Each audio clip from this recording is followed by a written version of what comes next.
Hey viewer! I'm Chris, I'm the Long Box Punk, and I'm here to give you a brand new indie comic review. This one not only is a brand new review video, as you see here, help, stuck in a video in YouTube, but also the anthology called Print is Not Dead just launched today, August 1st on Kickstarter. August 1st! Say it again, because it's crazy. How are we already here in 2025? I don't know. I don't have that answer. What I do have are some preview images from Print is Not Dead.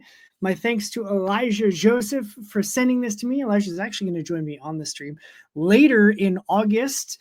So I get to hear all about his process of putting together this brand new anthology. He wrote all of the stories, but he worked with over 20 different artists to make all of these stories happen. It's a collection of not just 5 full-length stories, but also more than 15 one-page comics interspersed between the longer form stories. Super fun idea because I love one-page comics. And I'll just, you know what? Let's take a look, shall we? Here is the inside with all of the creators here. We've got the titles of all of the stories. Now, I'm not going to show you every single one, especially the one-pagers, because you would be able to pause it and read the whole story for free. And you should really just go back to Kickstarter because it's super. It's 120 pages in length, at least the base. I don't know if he's got stretch goals planned for adding extra stories or one-pagers. I'm not sure. It's starting as a 120-page comic anthology where Elijah wrote everything and worked with 20 plus international artists to blend horror and sci-fi and comedy and drama and dramedy, that's a thing, right? Fantasy into all of these stories that are now collected in Print is Not Dead. 20 plus stories, actually. So let's take a look. See? We'll do Stake in the Heart, and you're just dead, baby. This is a vampire story.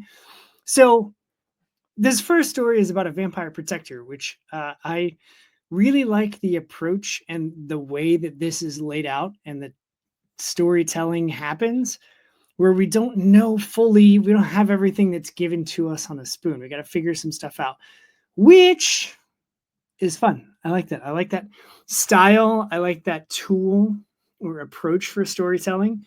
And it's got the great like gradients of classic manga. You might not be able to see it, but if you're looking at it on a really big screen, it's got the nice textures and tones. It's all monochrome for this one. There are other stories. There are other one-page comics, and some of the full-length ones are full color. Some are black and white. Some are the classic manga, like this one is. But it's about this vampire chick who is protecting this teen at his prom. That's the premise. And it's super fun. It's got action. It's got comedy. It's got a little bit of that teen awkwardness in it as well. I enjoyed it. I like this story a lot. It's a great story to start on because it starts really strong. And then we get into some of the one-pagers, which again, I'm not going to show you because you shouldn't be able to see the whole thing. But we then get to this full-length story, which this is one of the full colors. It's about some park rangers. This is more, it's got some more like comedy to it. It's just a fun, it's a fun story. This is a fun collection.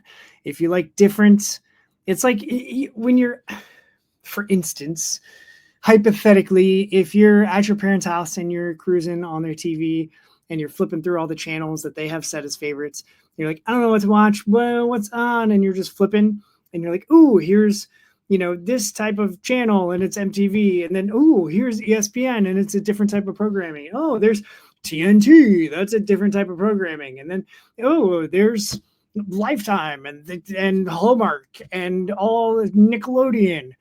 All of those different genres get mashed up together into this anthology. So there's a story for everyone, all different flavors for any type of comic fan there is. Plus, a lot of the writing I noticed that Elijah has done on this book is very tongue-in-cheek. It's very almost self-aware. There's puns. There's like, you know, meta references, right? And like one of my favorite moments happens in one of the one pagers, and it breaks the fourth wall, and it's an entertaining presentation of a one-shot comic. So do yourself a favor, okay? And I got to do this so that I don't give away everything. Go check out the Kickstarter, which again just launched Friday, August 1st. I have it linked in the description below, so it's super easy for you to find. But if you want to take a chance on some creators that are doing some really fun things and doing something that's a little outside of the norm, this is an anthology that you're going to want to check out. Print is Not Dead on Kickstarter now, just launched on the 1st. Elijah's going to join me later in the month for a live stream to talk all about how he put this together, and I'm excited for everything. So, and it's short. It's sized like a manga volume is, so it's 5.5 by 8.5 instead of regular comic.